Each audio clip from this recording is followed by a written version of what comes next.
ನಿಮ್ಗೆ ಯಾಕೆ ಪನಿಷ್ ಹೇಳ್ತಿದ್ದಿಲ್ಲ ನೆನ್ನೆ ಹೇಳ್ತಿದ್ದಿಲ್ಲ ಸರ ನಿಮಗೂ ಬದಾಮಿ ಎಲ್ಲರೂ ಕೊಟ್ಟಾರಲ್ಲ ನಮ್ಮವರಿಬ್ರು ಬದಾಮಿಗೆ ನಿಮಗೂ ಸಾಕಟ್ಟು ಕೊಟ್ಟಾರ ನಮ್ಮವರಿಬ್ರು. ಕೂತ್ಕೊಳ್ರಿ, ನೀವು ಪಕ್ಷದಿಂದ ಎಕ್ಸ್ಪೆಲ್ ಆಗಿದ್ದೀರಿ, ಕೂತ್ಕೊಳ್ಳಿ.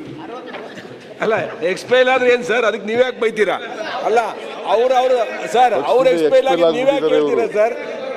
ಅಲ್ಲ ಪಾರ್ಟಿಯಿಂದ ಎಕ್ಸ್ಪೈಲ್ ಅವರು ಶಾಸಕರದಾರ. ಮಂತ್ರಿಗಳ ನಿಮ್ಮನ್ನು ದೇವೇಗೌಡರು ಎಕ್ಸ್ಪೆಲ್ ಮಾಡಿದ್ರಲ್ಲ, ತಮ್ಮನು ಎಕ್ಸ್ಪೆಲ್ ಮಾಡಿದ್ರು ಸರ್ ದೇವೇಗೌಡರು.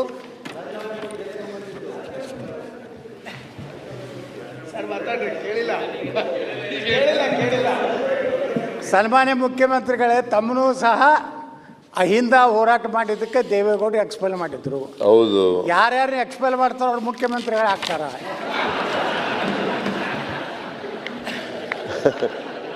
ಈಗ ನೀವು ಮುಖ್ಯಮಂತ್ರಿ ಆದ್ರೆ ಬಹಳ ಸಂತೋಷ. ಯಾವ ಪಾರ್ಟಿಯಿಂದ ಆಗದು? ನೀವು ಯಾವ ಪಾರ್ಟಿಯಿಂದ ಆಗದು? ಬಿಜೆಪಿಯಿಂದ ಎಕ್ಸ್ಪೆಲ್ ಮಾಡಿಬಿಟ್ಟಿದ್ದಾರೆ. ನೀವು ಒಂದು ಹೊಸ ಪಕ್ಷ ಮಾಡಿ ಚೀಫ್ ಮಿನಿಸ್ಟರ್ ಆಗ್ಬೇಕಾದ್ರೆ ನಾನ್ ಅಡ್ಜಸ್ಟ್ಮೆಂಟ್ ಪೊಲಿಟಿಕಲ್ ಪಾರ್ಟಿ. ಈಗ ಯತ್ನಾಳ್ ಅವರೇ ಒಂದು ಹೊಸ ಪಕ್ಷ ಮಾಡ್ಲಿ ಪಾಪ. ಮುಖ್ಯಮಂತ್ರಿಗಳೇ, ಸನ್ಮಾನ್ಯ ಅಧ್ಯಕ್ಷರೇ, ನಾವು ಪಕ್ಷದ ಹೆಸರು ಹೇಳಿ. ನಾವು ನಾನ್ ಅಡ್ಜಸ್ಟ್ಮೆಂಟ್ ಪೊಲಿಟಿಕಲ್ ಪಾರ್ಟಿ ಮಾಡಕತ್ತೀವಿ. ನಮ್ಮ ಪಾರ್ಟಿದಿಂದ ಏನಾರ ಈ BJPಗೆ ನುಕ್ಸಾನ ಆಗಬಾರ್ದು ಅಂತ ಅಂಜಲಕತ್ತೀವಿ. ನಿಮಗೆ ಲಾಭ ಆಗಿಗಿತ್ತು ಹೇಳಿ. ನಮಗೆ ಲಾಭ ಆಗ್ಬೇಕಾದ್ರೆ ನೀವು ಒಂದು ಹೊಸ ಪಾರ್ಟಿ ಮಾಡಬೇಕು. ಅದಕ್ಕೆ ಹೆಂಗಾದರೂ ಇದು ಮುಖ್ಯಮಂತ್ರಿ ತಮ್ಮದು ಕೊನೆಯ ಅವಧಿ ಇದೆ, ಮುಂದಂತರೂ ನೀವು ಮುಖ್ಯಮಂತ್ರಿ ಆಗೋದಿಲ್ಲ ಅಂತ ಹೇಳಿಬಿಟ್ಟಿರಿ. ನಾನು ಮುಖ್ಯಮಂತ್ರಿ ಆಗಲ್ಲ, ನೆಕ್ಸ್ಟ್ ಮುಖ್ಯಮಂತ್ರಿ ಆಗಲ್ಲ. ನೀವು ಆಗ್ಬೇಕಂತಿರಲ್ಲ, ಅದಕ್ಕೋಸ್ಕರ ಹೊಸ ಪಾರ್ಟಿ ಮಾಡಿ. ಅದೇ ಸರ್, ಈಗ ನೀವು ಮುಖ್ಯಮಂತ್ರಿ ಆಗುದಿಲ್ಲ ಅಂದ್ರೆ ನಿಮ್ಮ ಏನು ಓಟ್ ಅದೋ ಎಲ್ಲ ನಮ್ಮ ಕಡೆ ಬರ್ತಾವೆ, ನಾವು ಮುಖ್ಯಮಂತ್ರಿ ಆಗ್ತೀವಿ. ಯಾವ ಕಾರಣಕ್ಕೂ ನಮ್ಮ ಓಟ್ಗಳು ಇವ್ರ ಜೊತೆ ಹೋಗಲ್ಲ. ಯಾಕಂತಂದ್ರೆ ಇವರು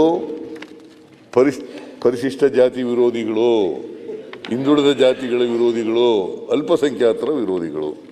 ಆದ್ರಿಂದ ಇವರು ಯಾವ ಕಾರಣಕ್ಕೂ ನಮ್ಮ ಓಟ್ಗಳೆಲ್ಲ ಇವ್ರ ಜೊತೆ ಹೋಗಲ್ಲ. ಬಡವರ ವಿರೋಧಿಗಳಪ್ಪ, ಅವ್ರ ಜೊತೆ ಮಾತಾಡ್ತಾರೆ. ಸನ್ಮಾನ್ಯ ಅಧ್ಯಕ್ಷರೇ, ಈಗ ನಾವು ನಿಮ್ಮ ಅತ್ಯಂತ ಪ್ರೀತಿಯ ಶಿಷ್ಯ ರಾಜಣ್ಣವ್ರು ಕೂಡ ಪಾರ್ಟಿ ಮಾಡ್ತೀವಿ. ಅದ್ರ ಜೊತೆಗೆ ನಾವು ಬರೇ ದೇಶದ್ರೋಹಿಗಳ ವಿರೋಧಿಗಳು, ನಾವು ಪರಿಶಿಷ್ಟ ಜಾತಿಯ ವಿರೋಧಿಗಳಲ್ಲ. ನಮ್ಮ ದೇಶದ ಎಲ್ಲ ಜನಾಂಗ ಬಹಿರಂಗವಾಗಿ ಟೋಪಿ ಹಾಕಿರೋರು ಓಟ್ ಬೇಡ ಅಂತ ಹೇಳೋರು ಯಾರು? ಓಟ್ ಬೇಡ ಅಂತ ಹೇಳೋದು ನಾನೇ ಬಿಡ್ರಿ. ಅದ್ರಾಗೆ ಇವರು ಈ ದೇಶದಲ್ಲಿ ಅವರು ಓಟ್ ಬೇಡ ಅಂತ ಹೇಳೋದು ನಾನೇ. ಏನು ಅದಕ್ಕೇನು ಭಯ ಇಲ್ಲ, ಅಂಜಿಕಿಲ್ಲ, ಏನು ಯಾರ್ದು ಬಿಡೇ ಇಲ್ಲ. ಆಯ್ತು ಸಬ್ಜೆಕ್ಟ್. ಅದಕ್ಕೆ ನೀವು ಯಾವ ಕಾರಣಕ್ಕೂ ಮುಖ್ಯಮಂತ್ರಿ ಆಗಲ್ಲ, ಅಧಿಕಾರಕ್ಕೆ ಬರೋದೂ ಇಲ್ಲ. ನೆಕ್ಸ್ಟ್ ಎಲೆಕ್ಷನ್ನಲ್ಲಿ ನೀವು ಪೂರ್ಣವಾಗಿ ಸೋಲ್ತೀರಿ. ನೀವು ಸೋಲ್ತಿರೋ ನಾವು ಸೋಲ್ತೀವೋ, ನಾವು 130 ಬಂದು ನಿಮ್ಮ ಜಾಗದಾಗ ನಾವೇ ಬಂದ್ಕೊಂಡಿರ್ತೀವಿ. ಬಹಳ ಸಂತೋಷ, ಬಹಳ ಸಂತೋಷ. 2028ರಲ್ಲಿ ಯಾವ ಪಾರ್ಟಿಯವರು ಹೇಳಿ? 2028ರಲ್ಲಿ ನಮ್ಮ ಪಕ್ಷನೇ, ಕಾಂಗ್ರೆಸ್ ಪಕ್ಷನೇ ಮತ್ತೆ ಅಧಿಕಾರಕ್ಕೆ ಬರುತ್ತದೆ. 100ಕ್ಕೆ 100 ಸತ್ಯ. ನೀವು ಯಾವ ಕಾರಣಕ್ಕೂ BJP ಆಗಲಿ, JDS ಆಗಲಿ, ಯತ್ನಾಳು ಇಂಡಿಪೆಂಡೆಂಟ್ ಆಗಿದ್ದಾರೆ. ಈಗ expelled member of the BJP, ಎರ್ಸ್ಟೈಲ್ BJP, ಅವರು ಯಾವ ಕಾರಣಕ್ಕೂ ಅಧಿಕಾರಕ್ಕೆ ಬರಕ್ಕೆ ಸಾಧ್ಯ ಇಲ್ಲ. ನೀವೇನಾದ್ರು ಒಂದು ಹೊಸ ಪಾರ್ಟಿ ಮಾಡಿದ್ರೆ ಸಾಧ್ಯತೆ ಇದ್ರೂ ಇರ್ಬೋದು. ಮಾನ್ಯ ಅಧ್ಯಕ್ಷರೇ, ಈಗ ಕೋರಂ ಕಡಿಮೆ ಆದಾಗ JDS ಕೇಳಲ್ವಾ? ಕೇಳಿ ಸರ್. ಪ್ರಕಾಶ್ ಕೂತ್ಕೊಳ್ಳಿ. ಕೋರಂ ಏನಾದ್ರು ಕಡಿಮೆ ಆದ್ರೆ JDS ಮತ್ತೆ ಕೇಳಲ್ವಾ ತಾವು? ಯಾರು? ಇಲ್ಲ, ನಾವು ಮತ್ತೆ ನೀವು BJP ನಾವು ಓದ್ ತಗೊಂಡಾಗ, ಶಾಸಕರಾಗಿ ಓದ್ ತಗೊಂಡಾಗ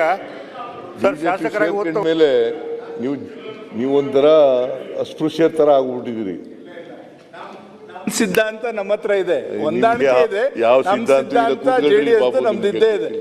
ನಾನು ಪಕ್ಷ ಜನತಾ JDS ಪಕ್ಷ ಕಟ್ಟಿದವನು, ನಾನು ಚೇರ್ಮನ್ ಆದವನು, ನಾನೇ ಇಲ್ಲಿ ನೀವು ಆ ಪಕ್ಷ ಎಕ್ಸ್ಪೆಲ್ ಮಾಡಿದ್ರು ಅಂತ ಬಂದ್ಬಿಟ್ಟು ಇಲ್ಲಿ ಕಾಂಗ್ರೆಸ್ ಸೇರ್ಕೊಂಡಿದ್ದೀನಿ. ನೀವು ಇಲ್ಲಿ